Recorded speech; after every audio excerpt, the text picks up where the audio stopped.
How many times? How many times? What do I mean by how many times?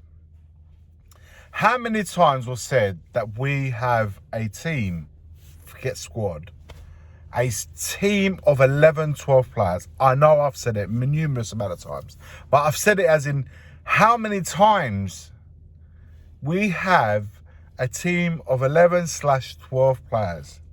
The moment any of those fall short because of injury, suspension, whatever, we will have problems.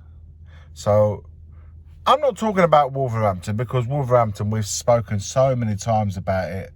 But this team, without the new signings, Maddison, Van der Ven, Udoji, and so forth, we're literally last season's team. Without those players, we're last season's team. But then you take Romero out of it, and you get one or two injuries, whatever, in the other side. We're literally last season's team, bar Vicario. So the problem you have is not the manager. It's not this manager.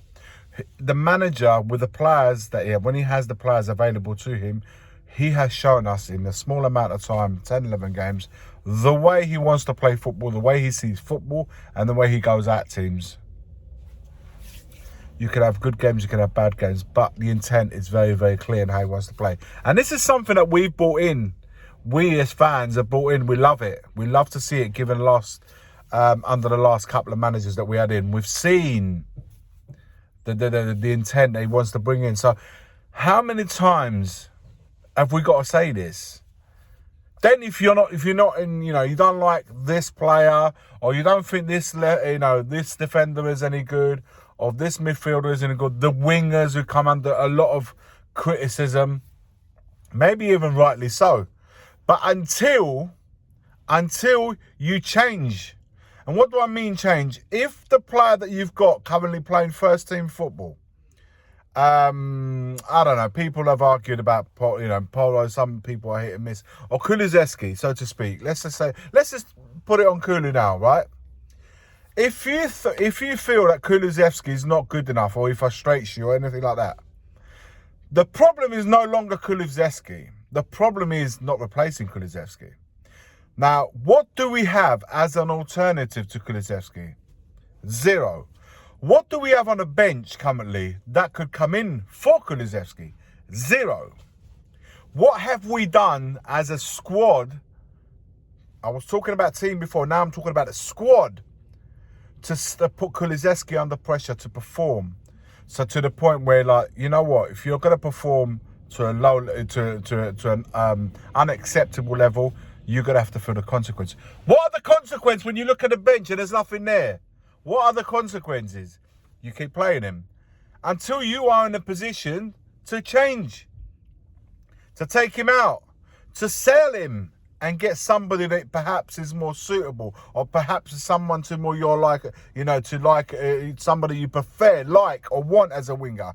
I'm talking about the likes of Neto, who's a little bit more direct, quick, pacey, takes on the players in that final third, creates havoc, maybe setups and assist goals. Set differently, perhaps, in a way that Kulusevski does as a winger.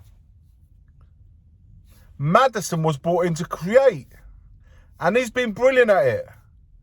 He's probably involved in all our goals. I'm going to memory. He's probably involved in all our goals in some form.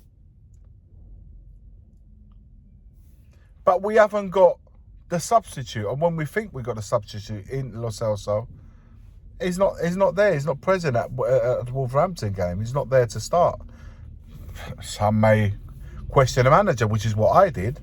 Why, if your number one choice, number 10, isn't available, and you got his cover available to you, why not play him? Those kind of questions I could ask the manager.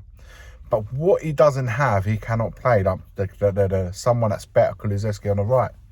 We are Solomon, Perisic, the ones that we currently have in our squad are injured. So Kulusevski and Brendan Johnson Like them or not like them, they are not only your best options, but also your only options in those areas. You want to put Son out there, but then we need Son as number 9. So if you want to put Son out on the left, where's the number 9? So the key of this video is very clear. We are at the start of Ange Postecoglou's era. We have a team, not a squad, a team of 11, 12 players. As soon as those, you lose 2 or 3 people. Very unfortunate, by the way, the way we lost Van der Ven, Romero, through suspension, Udoji and Maddison all in one hit. Literally, our new signings all hit, all out in one go. It's unfortunate how it's come about, but you cannot say that in the course of the season that can't happen. The real problem, is not having the depth to deal when those injuries and suspensions come into fruition, which always will happen during the course of the season. I hope this all makes sense. For 1 or 2 out there who haven't quite got it yet, they need to understand where the real issue is and who can actually resolve them. The people that spend the money to extend, build and better our squad. Because today, modern day football is about squad. It's no longer about team. And we are still at the team stage. Like, comment and subscribe. And as always, forever always, come on you Spurs.